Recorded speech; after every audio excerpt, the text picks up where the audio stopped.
Tiba ang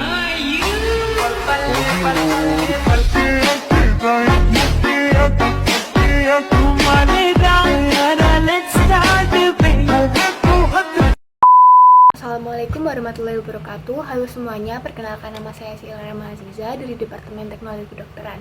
Di sini saya akan membuat video pembahasan tentang soal dinamika partikel sebagai salah satu syarat open recruitment calon asisten dosen fisika dasar untuk mahasiswa baru tahun 2025 sampai 2026. Baik, jadi langkah pertama yang perlu kita analisis adalah kita harus memproyeksikan seluruh gaya yang terjadi pada suatu sistem tersebut. Jadi kita mulai dari benda pertama, kita tinjau pada benda pertama terdapat W1 atau gaya berat yang mengarah ke bawah dan diseimbangkan dengan tegangan tali ke atas. Kemudian pada benda kedua terdapat W2 atau gaya berat kedua yang mengarah ke bawah dan karena W2 tidak sejajar dengan arah geraknya atau bidang miring, maka perlu diproyeksikan ke sumbu X dan sumbu Y.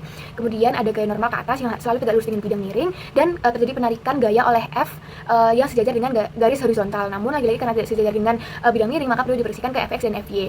Sama juga seperti benda pertama terdapat gaya tegang tali dan karena benda kedua tepat bergesekan dengan bidang, maka terdapat gaya gesek. Oke, selanjutnya jangan lupa untuk selalu menulis diketahui sesuai informasi yang terdapat pada soal.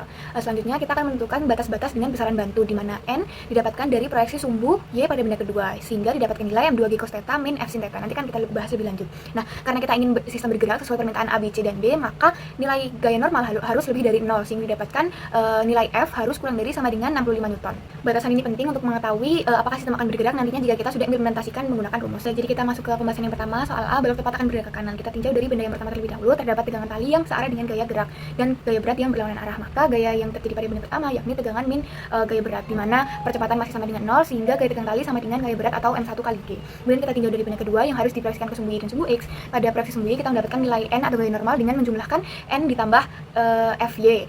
Kemudian dikurangi W2Y karena berlawanan arah sehingga mendapatkan nilai N sebesar 39,2 min 0,6 F. Kemudian pada sumbu X kita mendapatkan nilai F dengan memasukkan W2X ditambah Fx dikurangi gaya gerak dikurangi tegangan sama dengan M2 kali A, di mana A masih sama dengan 0 dan rumus gaya gesek adalah mu S kali gaya normal yang sudah kita dapatkan pada proyeksi sumbu Y sehingga didapatkan F sebesar 128,15 Newton. Nah, sesuai batas yang sudah kita tentukan tadi, yang seharusnya F adalah tak lebih dari 65 Newton, namun terdapat hasil tersebut, maka balok terangkat karena jika F dimasukkan untuk mendapatkan hasil gaya normal, ditemukan gaya normal adalah minus atau kurang dari 0, maka balok terangkat sehingga kondisi A tidak akan terjadi. Oke, kita masuk ke pembahasan soal B, yakni balok tepat bergerak kiri. Tinjauan benda pertama sangat sama dengan soal A sehingga didapatkan nilai T sebesar 147 Newton. Dibedakan hanya pada tinjauan benda kedua karena arah gerak ke kiri dan arah gaya gesek selalu berlawanan dengan arah gaya gerak, maka yang searah dengan arah gaya gerak hanya gaya tegang tali sehingga gaya yang bergerak pada benda kedua yakni gaya tegangan dikurangi gaya Fx dikurangi W2X dan dikurangi Fs sehingga didapatkan nilai F yakni 182 Newton.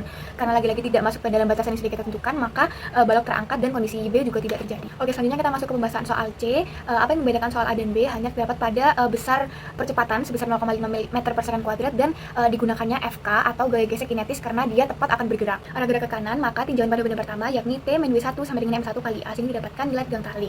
Kemudian pada benda kedua pada sumbu Y sama dengan soal A dan B didapatkan nilai gaya normal. Kemudian pada sumbu X F sama dengan M2 kali A dimasukkan 0,5 meter per second kuadrat dan gaya yang terjadi pada benda kedua yakni W2X plus Fx min gaya gesek kinetis dikurangi gaya tegangan tali sama dengan M2 kali A. Dimasukkan nilai N pada untuk mengetahui nilai gaya gesek kinetis mu K kali gaya normal sehingga didapatkan F sebesar 147,21 Newton. Lagi-lagi karena F tidak lebih, yang seharusnya tidak lebih dari 65 Newton tapi ini lebih, maka kondisi C tidak terjadi karena balok terangkat. Soal D atau soal terakhir karena arah gerak ke kiri sehingga benda pertama ke bawah dan yang searah adalah gaya berat atau W1, maka W1 min T sama dengan M1 kali A sehingga didapatkan hasil gaya tegang tali yang berbeda dengan soal C. Kemudian pada benda kedua sumbu Y sama dengan soal A, B, dan C didapatkan N. Kemudian pada sumbu X yang berbeda pada proyeksi gaya-gayanya yang Fk atau gaya gesek kinetisnya berlawanan arah dengan gaya gerak atau dia ke kanan. Kemudian gaya yang terjadi pada benda kedua yakni gaya tegang tali dikurangi W2X dikurangi Fk dikurangi Fx sama dengan M2 kali A karena yang searah dengan gaya gerak hanya gaya tegang tali sehingga didapatkan F adalah 146,7 Newton.